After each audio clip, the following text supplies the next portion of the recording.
Halo halo, tes tes.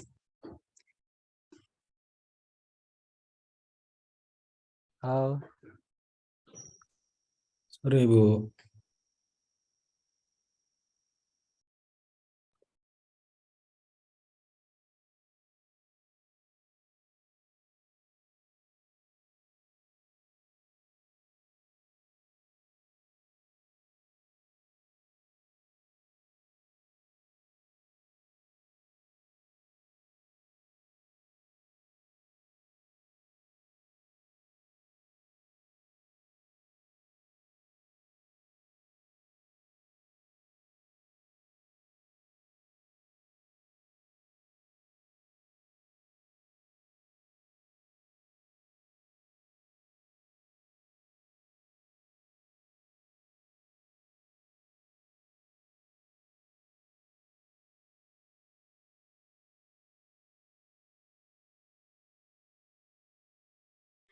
Oke, kita mulai saja ya.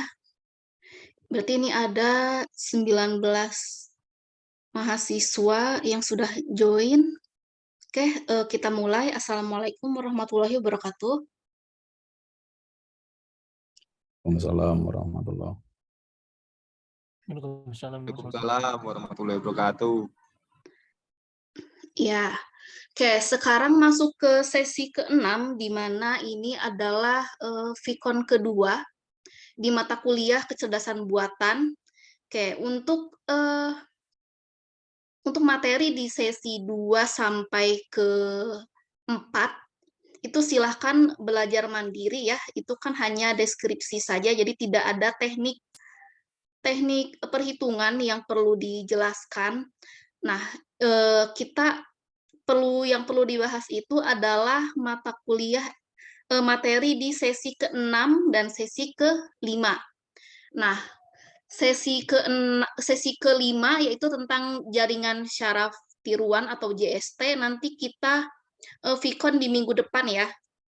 Nah, sekarang kita di sesi 6 dulu tentang algoritma genetika.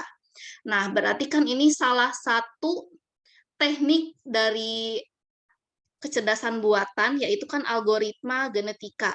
Nah, ini kalau kalian mengambil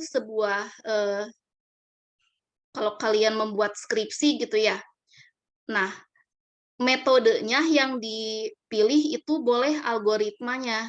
Nah, misalnya kalau tentang AI, yaitu algoritma genetika, atau apalagi nih, misalnya algoritma BFS. Lalu ada jaringan syaraf tiruan. Jadi banyak beberapa teknik dari algoritma untuk kecerdasan buatan. Oke, sekarang kita masih ke konsep dan definisi. Oke, genetik algorithm atau bisa disingkat GA atau algoritma genetika. Nah, ini sudah populer di tahun 70-an oleh John Holland. Nah, ini kan termasuk adaptasi dari teori Charles Darwin. Ya, jadi teori evolusi itu kan teori tentang jerapah ya, evolusi jerapah. Jadi semakin tinggi lehernya, berarti kan dia cepat untuk memakan pohonnya. Jadi kan semakin tinggi berarti itu semakin lama untuk hidupnya gitu ya. Jadi evolusinya di sini dan ada seleksi alam. Oke, ini jadi dari evolusi itu kita ambil dari algoritma genetikanya gitu. Jadi ini tuh seperti penerapan dari teori Charles Darwin melalui algoritma genetika gitu ya. Oke, lalu ini ya ada kalimat hanya individu yang kuat yang mampu bertahan. Jadi di sini teknik untuk algoritma GA ini diambil dari individu-individu yang kuat. Jadi seleksi alamnya ada teknik di algoritma GA-nya gitu. Oke. Jadi di sini untuk fungsinya untuk algoritma genetika itu untuk optimasi dan pencarian. Jadi kalau misalnya contoh aplikasi searching search engine ya, pencarian, nah itu kita gunakan algoritma genetika seperti Google ya, atau optimasi. Oke, lalu ini masih di konsep dan definisi seperti ini. Kayak gini ya, jadi ini kan ada dua contoh. Ini kan sebelum nih, ada yang lebih tinggi, ada yang lebih rendah. Yang lebih tinggi ini masih bertahan karena dia kan lebih mudah untuk memakan daunnya gitu ya. Nah, kalau yang lebih rendah berarti langsung tidak bertahan. Jadi gini ya.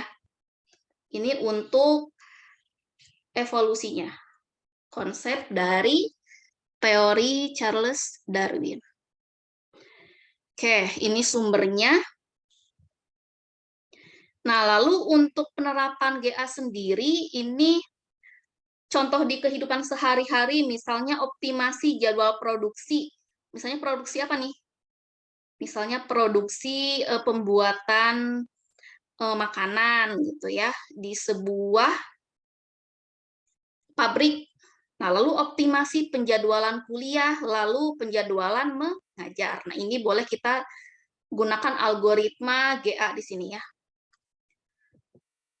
Oke, lalu untuk penerapan GA juga seperti konversi citra. Artinya apa? Kalau mengkonversi artinya apa nih? Mengubah ya? Ya enggak? Mengubah. Citra itu kan gambar. Hal yang bisa dilihat dalam bentuk digital. Jadi mengkonversi size-nya. Size-nya dari 8,9 mega menjadi 68,34 kilo. Gitu ya. Jadi kan kalau konversi citra semakin kecil berarti semakin tidak jelas ya, jadi ngeblur. Jadi lebih detail vektornya di sini. Oke. Lalu ada lagi untuk optimasi penjadwalan rute pesawat. Jadi gimana caranya supaya jadwal itu optimal, rute pesawat itu harus dibuat supaya di atas apa sih namanya tuh? Di udara itu supaya tidak terjadi tabrakan antara pesawat satu dengan pesawat lain, gitu ya. Jadi kita gunakan optimasi penjadwalan oleh GA.